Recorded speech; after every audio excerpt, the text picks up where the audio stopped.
But they did what? They brought his name to nothing. They removed it.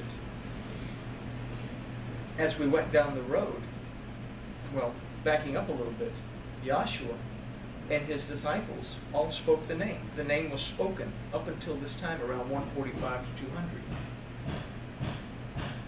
The rabbis removed it. But now we have the church fathers who, in beginning to separate themselves from Judaism, up until the year 200, you couldn't tell the difference between the Jews and the Christians. They all did the same thing. They celebrated the feasts and festivals. They studied the Torah. There wasn't a New Testament. You didn't carry around the pocket version of the New Testament in your back pocket that you got from the Gideons. They all studied Torah. And they all read or recited, it's called the Kerygma, of the hope. Became known as the Gospels. But when the separation started to take place, the church fathers took these ideas that the rabbis had laid in place, and instead of keeping the name intact, they said, well, the rabbis are using the name Adonai. Well, speaking Hebrew or Aramaic was banned by the church because they couldn't do any of that Jewish stuff. All of a sudden, we're full of Gentiles who are Greek, who had just came out of paganism. You can't have any of that Jewish stuff, and in fact, if you do any of that Jewish stuff, you're going to be excommunicated. It's a new word because what was growing here was now the very, very birth of what was called the Roman Catholic Church. So they said, we are not going to call it Adonai, we'll say Kurios. Kurios means the Lord.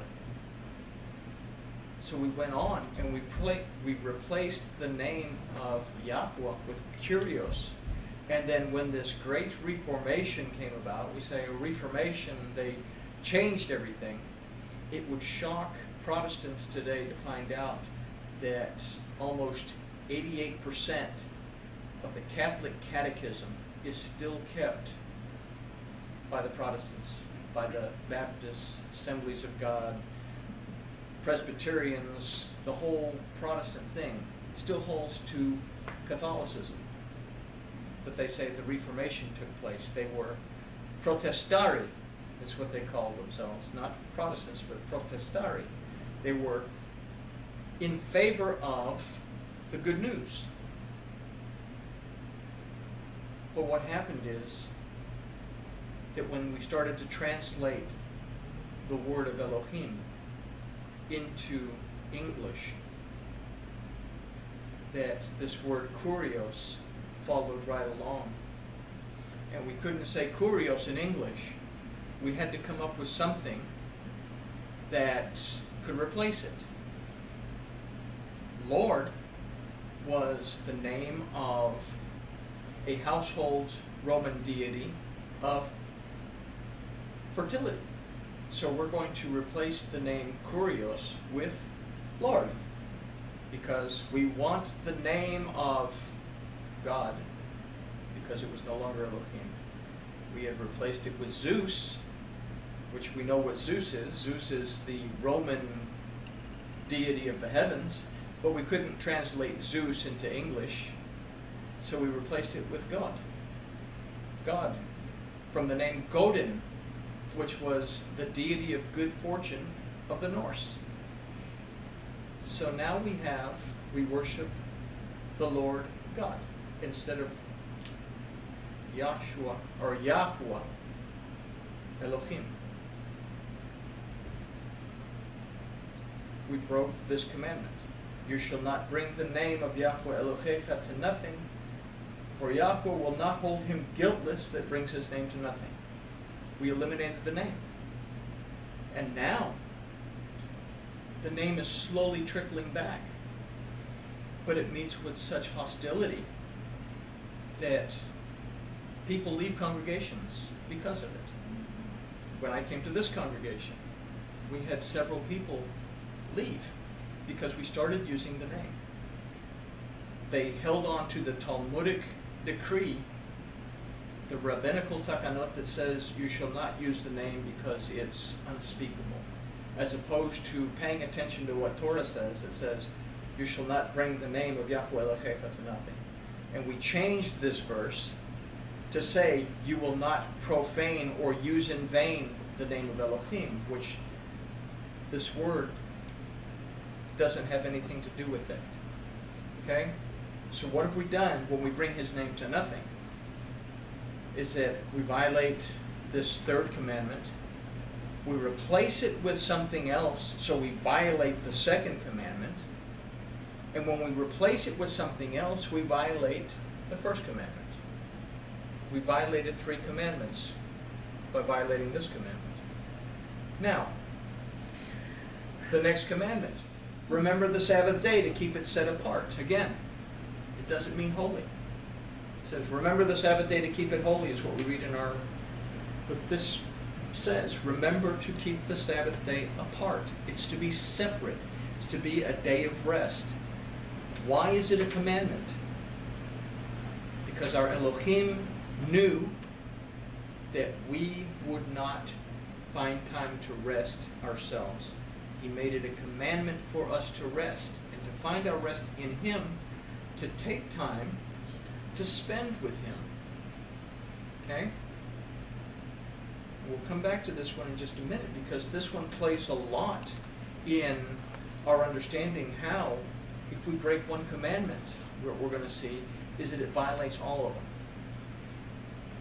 It says, 6 days shall you labor and do all your work, but the 7th day is a Sabbath unto Yahweh Elohecha.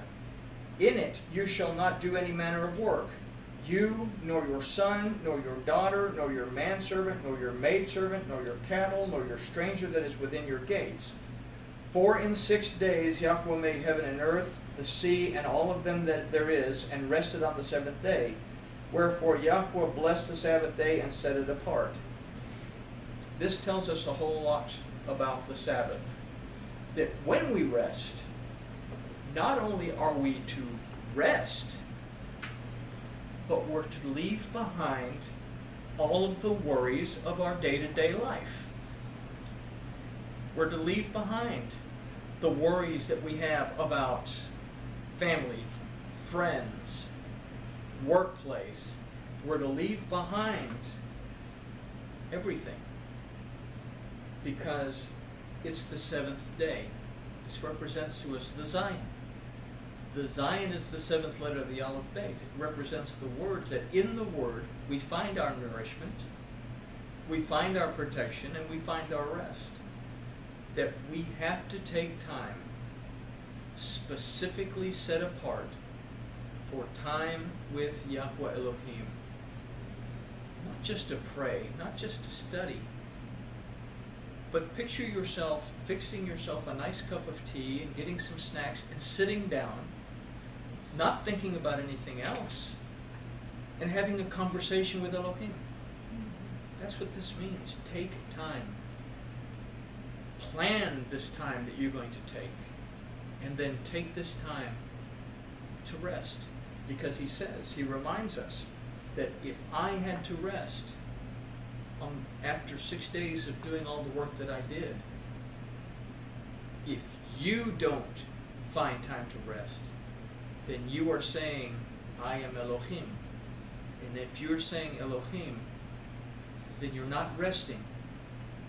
Then you have removed my name, and you have made yourself Elohim. You're depending on your own wealth, which is bringing you to spiritual poverty, and you are depending on yourself to deliver yourself.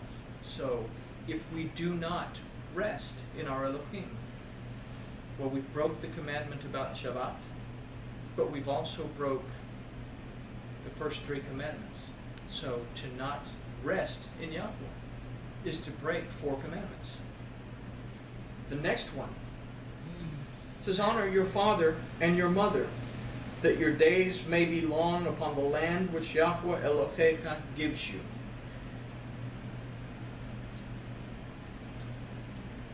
The word for father is Av. Okay? Has a numerical value of 3. The word for mother is Am. it has a numerical value of 44. If we consider, or I'm sorry, 43. Let's back up. Has a numerical value of 41. See, I'll be able to do my math in just a minute. Numerical value of is 41. Numerical value of Ab is 3. If we say 41 plus 3 is 44, it's the numerical value of Dam. Dam is blood. Okay? Now, when Elohim is speaking to Noah, he says, you can eat all the animals, but don't eat their blood. Because in the blood is a life force, is the life, and that life belongs to me. Okay? So, why do we honor our father and our mother? You say, I hated my father. I hated my mother. They were terrible people. They mistreated me. Why would I honor my father and my mother? And a lot of people say this to me. It's not so much to honor your father and your mother. What this is saying is to respect your life. That even though you may not have come from the best, you have a life that has been set apart individually by Elohim, and that life belongs to him. You must respect this life. Okay? So that your days will be long upon the land which Yahweh Elohecha gives you. This is something that we really, really need to understand, because it takes us back to Bereshit. It takes us back to Genesis. That he created the earth, but that earth represents us. And what happens on the earth? That he made trees to come up, and those trees bore fruit. And there was life swimming in the water. And there were birds in the air. That we must bear fruit. We must be full of life. And that we must be able to come near to him and communicate with him. If we don't respect our lives, if we go, then we don't take time to build a relationship with our Elohim. We don't take time to rest in him. So if we break this commandment, we don't rest. We do away with his name. We put something in its place, because we are all of a sudden Elohim. And we violate the first commandment. So if we violate this fifth commandment, we violate the four commandments that come before it. We go on to verse 12 that says, you shall not murder. You shall not commit adultery. You shall not steal. You shall not bear false witness against your neighbor. Okay, we say, you shall not murder. That means to intentionally take a life. To intentionally take a life. This isn't talking about being forced to do so against your own will. In war, we kill whether we want to or not, because we are trying to preserve our life. We're trying to preserve the lives of our loved ones. This says not to murder, not to intentionally think about it and take a life. But it means so much more than that, because it also means not to intentionally kill somebody's reputation, not to intentionally harm someone with our words, not to intentionally judge someone. When we judge someone, when we speak ugly about someone to their face, we hurt them. We assault their lives. To speak in this way is to commit murder. We are also dishonoring a life. We break the commandment before it. We don't find any rest in anger. We break the fourth commandment. We have judged. We have made ourselves Elohim, because if we speak ugly about someone, we are judging that person. We are Elohim. And we are saying that I can say what you are today, yesterday, and tomorrow about everything you've done. I've done away with the name of Yahweh. I've made myself Elohim. And I've broken the 5 commandments that come before this particular one. You shall not commit adultery. And we say, sleep around. We marry one spouse. We love one spouse.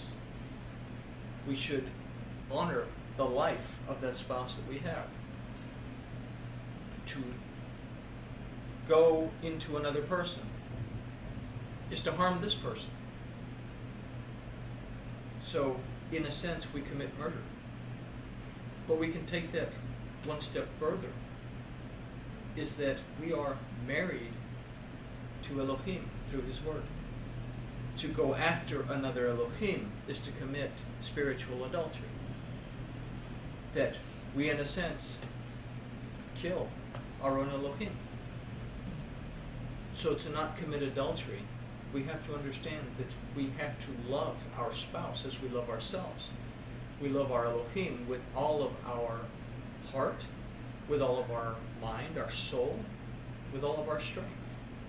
And that if we break this commandment, we in a sense commit murder. There's no rest in any of that. So we break, in breaking this sixth commandment, we break the 5 commandments before it. You shall not steal. This word is an interesting word for steal, in that it doesn't really mean to steal. It means to kidnap. You shall not take someone's identity away from them. Okay? But if we meant steal, if we meant take something that belongs to someone else, we take a possession that that person has purchased for their use. And if we take something that's important, we take their livelihood. We take the last monies that they have because they've spent it in whatever we've taken. Then we've harmed this person. We've hurt this person. When we hurt someone, it's no different than killing them. So when we steal, when we take something from someone else, then not only do we break the 7th commandment, but we break the 6th in front of it, or before it. You shall not bear false witness against your neighbor, the 8th commandment. What happens when I bear false witness against someone else? I say things about someone that aren't true. I hurt this person's reputation. I'm stealing from them what they've worked to achieve. They've worked to achieve a reputation. They've worked to become a good person. And I've just borne false witness. I've just lied about this person. What have I just done? I've not only stolen this person's reputation, but I've killed this person. I don't find any rest in this because I am Elohim. I can bear false witness. I am Elohim. I'm judging.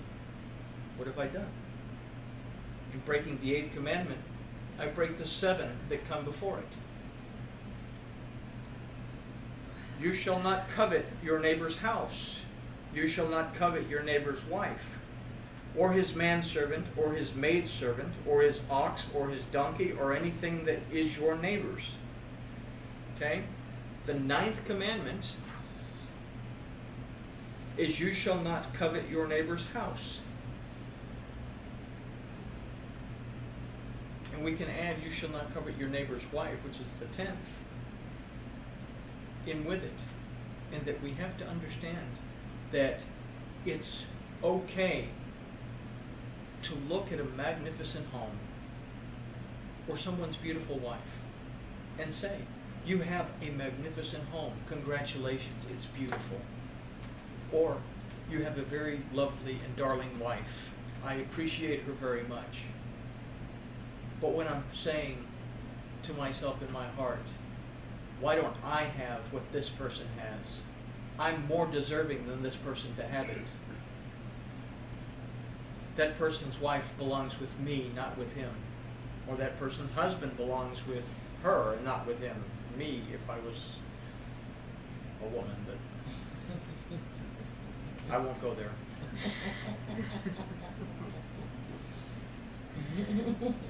Then I begin to feel hostile about these things. And I begin to wish ill on this person because I resent what I have. I break the fifth commandment. I resent what I have because I'm